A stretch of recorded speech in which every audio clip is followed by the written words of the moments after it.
Shoots and Scores Hockey Talk, where we talk everything hockey. I am John. I'm Mike. All right, Mike, let's go. Now, unfortunately, it's fortunate that we have you back, but unfortunately, we do not have Chris with us tonight. Family thing came up, pretty important stuff, and he said he couldn't make it tonight. Quite all right, Chris. We'll still pick on you anyway, even though you're not here. So it's all good, right, Mike? That's right, absolutely. All right. Well, the first topic on tonight's slate is, of course, the Stanley Cup Finals. They're finally here, thank goodness. There had been some lengthy layoffs for both teams, which it's been a long time. Actually, I don't remember the last time I saw lengthy layoffs for both teams for the finals. Yeah. The Oilers had 6 days before the first game in the finals, and the Panthers had 7.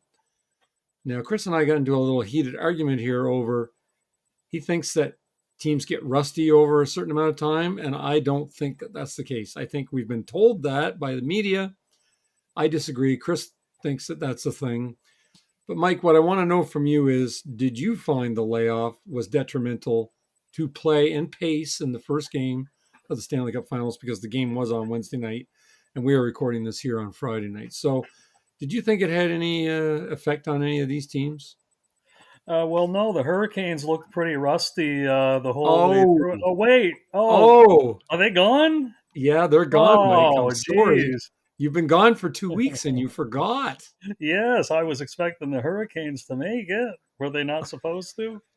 Well, Chris Uh, said they were going to. I don't know. with both teams having the layoff, I don't think it affected either of them.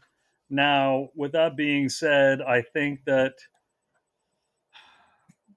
I got to side a little bit with Bagel on this. Oh, come Hold on. on now, hold on. The Oh, reason I say this is if one team has too much of a layoff, I think it will take a little bit of time for them to get up to pace compared to the team that had a smaller amount of time off. So, however, with that being said, they were both off for, a week pretty much. So I don't think the layoff in this regard affected either one of them really in one way or the other. So now getting into the game here, you know, I, I I don't know what happened to the Florida Panthers. They gave up the first goal, then they got three. This should have been smooth sailing for them. However, for some reason, after the third goal, they decided that getting center and dumping the puck into the Oilers' zone for the whole rest of the game was how they were going to win. This is a huge mistake. I have no idea what they were doing. The only players on that team that were creative throughout the whole game were Sam Bennett and Brad Marchand. They actually brought the puck in over the blue line and tried to create something. The rest of the team was a dump in every play, giving possession to the Oilers, which is a huge mistake because the Oilers are a possession driven team. You don't want to give these guys, McDavid and Draisaitl and Bouchard, the puck when you don't have to. well, why? I don't They got understand. almost zero high danger scoring chances on Skinner after they had their 3 goals. It was embarrassing. I can't believe they played this way. I'm shocked. If they continue to play like this, then Edmonton is going to destroy them. It's not even going to be close. They better wake up and start playing physical, start creating plays to get in to the front of the net area. It's Stuart Skinner in nets. We've seen what Florida has done to him in the past. Get some chances. Dumping the puck in like they were doing. Like I said, I couldn't believe it. Could not believe how they threw that game right in the garbage. So, And Mike, do you then think? the penalty in overtime, that was Oh, the icing on the cake. yeah. So, Don't get too far into that. no, We're I'm going to talk not. I'm about that just later on. saying that, what, you can't give them a power play. Yeah. Anyways. So they get up 3-1. I mean, I wrote this down. Okay, the Oilers scored first, like you said. Draisaitl, minute 6 into the game. Florida scores 3 in a row, just like you said. Bennett scored 2 of them, and Marchand scores a power play goal in between. And then what? Who? Arvidsson comes in and scores. What the hell? That's only his second goal of the playoffs. It was a Like, decent shot, though. yeah. So, Yes. And then Ekholm, he ties it. Come on, it's the second game back, I think. Second. he had all day to walk into that one. He So, must have just his eyes must have been lit up like a like yeah. a like a kid at Christmas at the store. I mean, it's unreal. And then of course, Draisaitl with a power play goal with 31 seconds left in the first overtime. Toast. So do you think the Florida was just overconfident? Oh geez, we're gonna smoke them again. I don't think so. I don't know what they were doing. Like Tachuk and Barkov, invisible. Verhage was okay, but other than Bennett and Marchand, they were terrible. Poor Bobrovsky. He was like the Oilers were cranking the shots on him, and they were getting good chances. Um, there was a couple chances the Oilers almost scored on. It trickled right by the side of the net there a couple Right, of yeah. times. So, That's right. but Florida did absolutely nothing to score a goal in the second and third periods of that game. It was like I don't even know what I was watching. I don't know how that team like if and they didn't play like that against Toronto or Carolina. I don't know what they were No, doing. no. I mean I don't know what to say, but it's nice to see the Oilers win the first game. I guess the question is, do you think that they're going to play better in the second game Well, tonight? if Florida loses this game tonight, they're done. No chance. Zero chance. They need to wake up and play tonight. If they don't, the series is over. And I'll be honest with you, Edmonton winning that first game was critical. And it's a game they needed to win to give themselves the confidence that they can beat this team, and they have it now. So Florida's going to be hard pressed to win this series at this point, but they have to win the game tonight. They lose this game tonight, they're done. But it is Stuart Skinner that they're shooting at, right?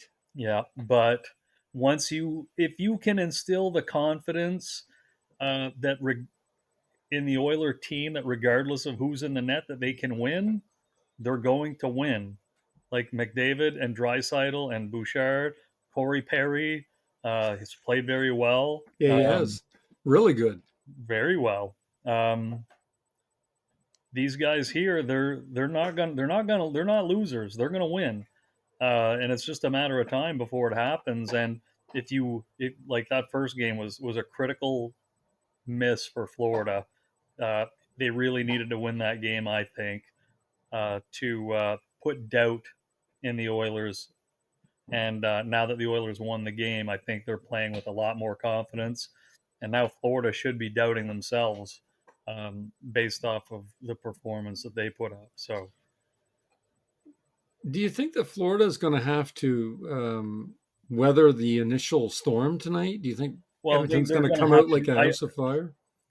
I know I wasn't on the last podcast, but I figured that's what they were going to have to do in the last game because I knew Right. the Oilers would come out strong, which they did.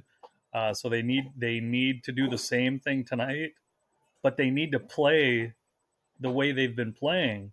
Like against Toronto and Carolina, they played physical, they created chances, they forced mistakes. Dumping the puck in like they did, that did absolutely nothing. The Oilers didn't get possession of the puck and just turn it back over to them. They got it out of the zone every time. I just don't understand. I know that they were dumping it in to try to get their line changed to get the matchup sometimes and that sort of thing, but you're overthinking the game at this point. You need to create chances to win, and the Oilers created far more chances than Florida did. Like I said, this game, if it wasn't for Bobrovsky, this game could have been a blowout. Yeah, I mean that's true. That's a great point. And it didn't look like the layoff hurt the goalies any. No, no, and that was the thing. Like once Florida got 3 goals on Skinner, one more was the nail in the coffin. They would have won that game. if they had got a fourth one, because I think that would have really shaken his confidence. But the fact that they didn't get that fourth one, and then Edmonton gradually started to get it going again and eventually tied the game up and won the game. Stuart Skinner is a goaltender that he if if he starts getting beat early in the game and quick, that's where you have him, right where you want him. And the fact that Florida didn't do that, I mean, and they kind of did at first because they got the 3 goals. That should have been, but if they had got the fourth one, I think that would have been it. But only being down by 2, the Edmonton Oilers, they're a team that can score. So if they With can, lots of time left too. They had lots of lots of time, time. exactly, lots of time left. It's very easy for them to get one back, and even the 2 with the offense that they have. But like I said, Florida with this dump the puck in game, you're just giving the Oilers the puck back. I didn't see what the team puck possession stats were, but I imagine it was not even close. Yes, I didn't look at that either. I I was talking about this with Chris when you were away, and I can't. I think it was last episode, or maybe been the one before. I forget now. It was last episode, I think, where when Dallas and Edmonton were playing, and it was the power play, and Edmonton brought the puck in. Nugent Hopkins. He passed it over to Draisaitl, who was on the wing, not that far away from him, and Draisaitl shot it so fast on the power play, and it went in over Unger's shoulder. Unger really didn't move. Mm-hmm. I mean, you cannot give this Edmonton team too many power plays. You just can't do it. I mean, these guys are stars, superstars, and they're going to screw you over on the power play. And that leads me into my third question here, Mike, the third topic anyway, penalties. Should the puck over the glass delay of game penalty be left up to the referee's discretion? Most penalties, especially in the playoffs, Mike, seem to be left to the judgment of the referee because they get away with all kinds of things in the playoffs that they wouldn't in the regular season. But over the glass call is automatic every time, no discussion. Mike, what do you think? Yeah, I think it's got to stay that way. That way there, because I mean, trust me, these players are smart enough that they can make it look like it's accidental when they intentionally can just pop it out of play to get a whistle and get a line change. Are So, you talking about the New Jersey Devils at one time by well, chance? actually, I'm talking about guys that I played ball hockey with. It Oh, was, I think Darren. no, Anyway, he never did that. that's his No. classic move. His classic move was when the team's under pressure and he gets possession, flips it over the boards. Oops. So exactly, it gives the team a reset. So I think they've got to keep this in play, because here's the reason why. If they didn't keep this going, it would happen more often. So I think and I'm not a huge fan of this as a penalty, but I think that it at least keeps the flow of the game going, whereas players are definitely being more careful. Two, it leads to more scoring chances, I think, because them trying to, obviously it's a penalty if they put it out of play. Secondly, even if they don't put it out of play, they're trying to go off the glass and out. The point man might be able to knock that down and keep the puck in play too. So it could potentially be some bad turnovers happen because of it. So Right. I think at the end of the day, it increases the offense having this as a penalty. So Right. And the only reason why I asked is because that's what led to the overtime game winner yeah, and by the it Oilers. was really bad. Like, it wasn't even close to hitting the glass. Like, this was clear out. Like, but So anyways, you, so you think even if it had been to the ref's discretion, he would have called it anyway?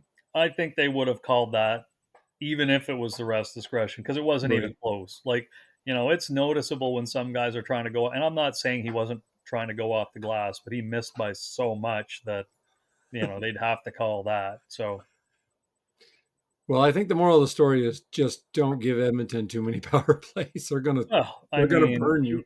not just the power plays, but limit their time with the puck. Like I said, they just kept dumping it in, dumping it in. Like I couldn't believe what I was watching. I thought, okay, well, they're not going to continue to do this, but they did. They did it the whole game. Didn't work.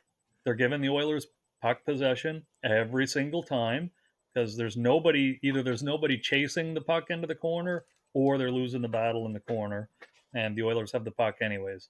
You can only give that team the puck so many times before they're going to end up creating a play and scoring on it. So And like you said, good thing Bobrovsky played really well. If he would have had one of his bad games, it could have been a lights out. yeah, yeah, the game could have been a lot worse. So, but we'll see tonight. Florida has got to change their thought process when it comes to what they were doing, because what if they do what they did uh, the other night again tonight? Then they're going to lose. Like it All doesn't right. matter how good or bad Stuart Skinner plays. If you continuously give the Oilers possession of the puck, they will eventually outscore you. All right. Well, let's get down to the fourth topic then, and that kind of leads into it. Let's get down to business, Mike. Can the Oilers win this series? And if they can, in how many games? Or do you think it's going to be Florida that's going to win this series? I'm going to put you on the line. Now's the time. Well, before the series started, I would have said Florida is going to win the series. You However, you did say Florida. with what I saw in this first game, it's going to be pretty hard for the Oilers to lose this series now. Um, I think they've got the confidence that they needed. They got that first win. Um, I think the Oilers are going to win this series at this point. So Well, you don't think that the Florida Panthers will adapt though and change things tonight and play a much better game? I mean, and it I, was they only lost by one goal. I really think that first game was critical. Whoever and if I had been on last week's podcast, I would have said that whoever wins first game is going to win the series, and I thought Florida would have won the first game. However, they didn't, and the Oilers won. So I don't know the percentages over the course of the Stanley Cup final, but I do believe that the advantage is much higher that you win if you win the first game. So Well, I saw the number a few nights ago, and I don't remember exactly what it was, but I believe it was 73%. yeah, The team that wins the first game in the finals wins the series, wins the Stanley Cup. I think it was 73% of the time, I believe. right. So I mean, this is Edmonton's series to lose at this point, and I think that with the win they had the other night, they're going to be going into this game confident that they're going to win this game. They're at home, so and then they go back to Florida. Probably a split there would be my guess. If Florida can get their game on track, then they could win both games to make this a series. But if I have to say right now, I'd say Edmonton is going to win the series. I mean, I'm not saying Florida's dead in the water yet, but they need to win this game and they need to dominate this game. So let's go back in time here a little bit. The first series, Edmonton, LA.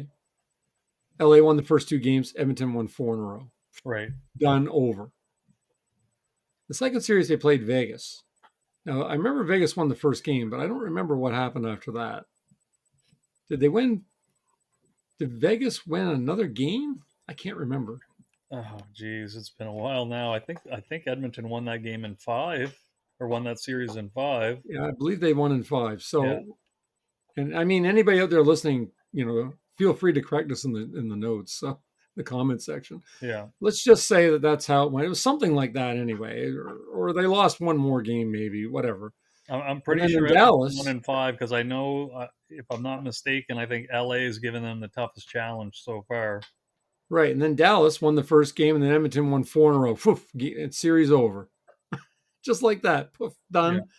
So, is that what's going to happen here? Edmonton's going to win four in Well, a row again? I don't know with what we've been talking about so far. Like the first series, LA won two games. Yep. Then Edmonton, once they won that first game, they won the rest.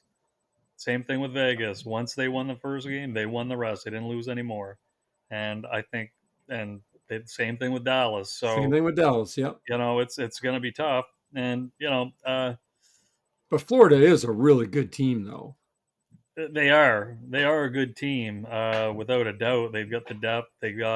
But they got to get back to playing their style. And if we look back to last year's Stanley Cup final, after the first three games when they were up 3-0, and I mean, we went and watched one of the games that one Yep, of the, you know, we did. Florida didn't play their game. No. I don't understand. They stopped playing the style that won them three games in a row. It's like they were just sitting back, which makes no sense. And this is what it looked like in game one. So uh, I'm just baffled by it. Like I don't understand. Like they go from playing a physical, aggressive game, getting lots of chances, to and I'm not saying they didn't play physical, but they didn't get a lot of chances, not good ones, anyways. No. So yeah, I don't know. We'll have to see what happens tonight. But I mean, I do recall when we did our first podcast of this season, we were picking, making our predictions, and I had predicted Edmonton to win the Stanley Cup this year. However, I didn't think they were going to be playing Florida. I thought that Tampa was was going to be the team coming out of the East, and throughout the course of the season, it looked like Edmonton was not getting the goaltending that they were going to need to win in the playoffs. But Stuart Skinner, once he gets on a roll, he gets on a roll. But um, it's key to get on him quick and have him rattled. But now that he's on his game, I don't know. It's gonna be tough. So Okay. All right. Well, let's go on to our hockey profit segment, Mike, where you are the hockey prophet, or at least that's what I say. Other people might disagree with that, but too bad what they say. It only matters what I say. Okay, Mike, are you ready for the hockey profit segment? yep, Okay, number one. Will home ice help the Oilers win the Stanley Cup? yes, Number two. Do you think Skinner will be pulled in this series? Sounds like you're going to say no here. I don't think so. Uh, I can't see it. If he would have let in the fourth goal the other night, do you think he would have been pulled? I don't think he would have been pulled. Um, However, I think his leash would be short going into this game. Okay. All right. Fair enough. Number three. Will the Panthers be better in game two than they were in game one? It'd be hard to be worse. So I think they will definitely be better. Number four. Who needs to be better for Florida in game two? Certainly not Bobrovsky. Barkov and Tachuk, like Barkov and they Chichuk. were near invisible last game. Okay. Number five. Did you think Peter DeBoer was going to be fired? The I'm coach not for the Dallas surprised. Stars. I'm not Yeah, you're not. surprised based off of the reaction with Ottinger. So, plus, they've lost three conference finals in a row. Yep. So, not All right. surprised. But I wouldn't have been Same here. surprised if he stayed either. So, Okay. Number six, Mike. You're going to love this one, Mike. How long will it take Rick Tocchet to get the Flyers into the playoffs? boy, at least 2 years, maybe three. Okay, fair enough. And number seven, Mike, and finally, and I have no doubt you'll be very glad when this is over with. Mike, which Flyer rookie card do you own the most of? I believe it's Rick Tocchet. Rick Tocchet. I'll bet you Yes, 10-1 yeah. it's Rick I Tocchet. think All right, second Mike. would be Ron Hextall. And with that being said, I just got myself a Matvey Michkov rookie card there last week. So, Yeah, but you're going to need a lot of them to catch up to Rick Tocchet. yeah, well, they're a little more expensive than the Rick Tocchet ones were back in the day. I So, bet. I bet. yeah. Well, Mike, that only took us 2 minutes, and I asked an extra question, so that's pretty good. I thought of that last question just before we got on the air. I said, "Oh, I have to ask Mike about the hockey cards." I'm Yeah, sure it's yeah. Rick Tocchet. He has the most of. I'd be shocked if it's not Rick Tocchet. So I've only got one Glenn Wesley rookie card though, but I wonder why. yeah, yeah. I think you got me that for Christmas one year. Yeah, I Had remember. him in my hockey pool, and he had a good year or whatever. So, So, Mike, I want to just before we get off the air tonight, or before I ask you any, if you wanted to talk about anything, I wanted to just go on a little bit more about DeBoer there. I was kind of wondering what the hell took them so long to get rid of him. Am I wrong in thinking that way? well, I'm I going. was so sure it was going to happen. Yeah. Well, I'm gonna guess that they had their end of the year, conversations with everybody on the team, the players, the coaches, and all this sort of thing. And I think at the end of the day, they decided that, you know what, maybe it's time for a new voice. Um, Here's the thing I find with Dallas. I think DeBoer made that team better as an overall group when it comes to spreading out scoring and that style of play. Right, Um, I found that, the last 2 years, Robertson has, I'm not saying he's declined, but his numbers, Hence's numbers, Heskinen's numbers, they've all come down from what they were prior to. And a lot of it is attributed to, the style of play, how they spread out their scoring. right. Um, and not only that, but with their numbers coming down, other guys' numbers went up. So, I mean, Harley, Wyatt Johnson, um, can't think of all their players right off the top of my head, Duchesne. Like a lot Duchesne, of yeah. these guys, their numbers got better with this system. So I'm not saying it's a bad system. It worked, but they need to find something that's going to get them further in the playoffs. So at the end of the day, it always comes down to it's easier to replace one guy than it is to replace 20. So that's kind of the way it goes. And I thought Peter DeBoer did a good job. Um, Not sure who they plan on bringing in to replace him. Well, that's was my I next haven't, I question. I was haven't going heard to any ask you. names thrown around right offhand or anything like that. So What do you think of how long do you think it'll take DeBoer before he gets another coaching job? Now, I know he's signed for another year. He doesn't have to do anything. He's getting paid next year no matter what. yeah, But do you think that there's going to be a team that's going to want to jump on this guy right away?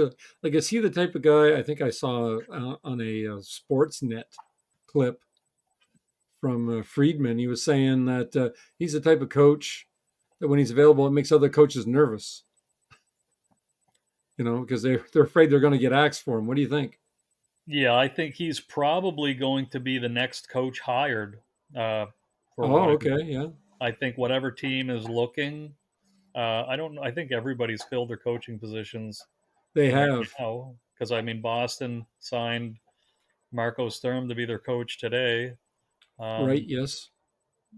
it's been a little while since I've looked at the coaching, for the teams. However, I think everybody currently has a coach, All the but teams are filled. Yeah, I think a team, more specifically, a team that should make the playoffs. If they end up, if one of those teams make a change, I think DeBoer would be the front runner because I think if I'm going to guess, he'd want to join a playoff contender. Not saying he would go to another team. Not saying he wouldn't, but I think he would be a good fit on a team that is looking to make the playoffs uh, to bring in. So we'll see what happens over the course of the summer and next year, and go from there. I don't foresee any other coaches, losing their job this summer. So right. And he is getting paid for another full year. I mean, he could sit around for a whole year and do nothing if he right, wants. yeah, but I'm sure that Dallas is more than willing to let him speak with other teams if he wanted to. Oh, no doubt. No doubt. Is there anything else you wanted to go over tonight, Mike? Not particularly. No, I just I hope that the game tonight is going to be a lot better than the last one. And like I said, the last one had the makings of a good game based off of the first period. Right. Um, then it was 3-3, and then it. And I mean, you know what? I find that one thing that happens a lot in the first games are teams are a little too cautious about making mistakes. Yes. And I find this in every series. The first game, that's kind of how the game goes. I don't know if Florida's thinking that they couldn't make any mistakes, and that's why they kept dumping the puck in. But to me, it's a mistake dumping the puck in the amount of times they did, because you're just giving an offensive team like Edmonton too much puck possession. So hopefully that things are better this game. And like I said, it's not that I'm cheering for Florida to win by any stretch. I'd love to see Canada get the Stanley Cup. However, I think on paper, if we're comparing team versus team, I think Florida should have a slight advantage, and it's only a slight advantage because Edmonton has McDavid and Draisaitl. When we're looking at the overall depth of the teams, that's where I think Florida has a slight edge. But you know, And it all Ekholm depends is on the style back. of play. Ekholm is back, and he's made a difference. What's that? Yeah, yeah. Ekholm's been Ekholm, good. So I mean, and he's a proven player. He's always been a good player. So he's definitely going to help that team out. And I think right. And Stetcher came out of the lineup, so yeah, that's a no brainer right there. So what was nifty is Ekholm was playing, and anyway, the puck went off his shin pad and bounced all the way out to McDavid, who had a breakaway, and he scored. yeah, I Hey, saw that. fellas. Yeah, I'm like, well, there you go, Ekholm. It didn't take you very long to get into the play. yeah. Blocking shots. What else is new, right? So, Well, that's his specialty, and he yeah, can well, chip it in a is. little bit of offense every now and then. So Yeah, yeah. good All all right, around Mike. player. I think we'll leave it there for tonight. So, like, share, and subscribe, and let us know in the comments where we went wrong. And I still think rust doesn't matter, and I'm right. So there you go. We'll see you next week. All right, guys. Bye. Later. Later.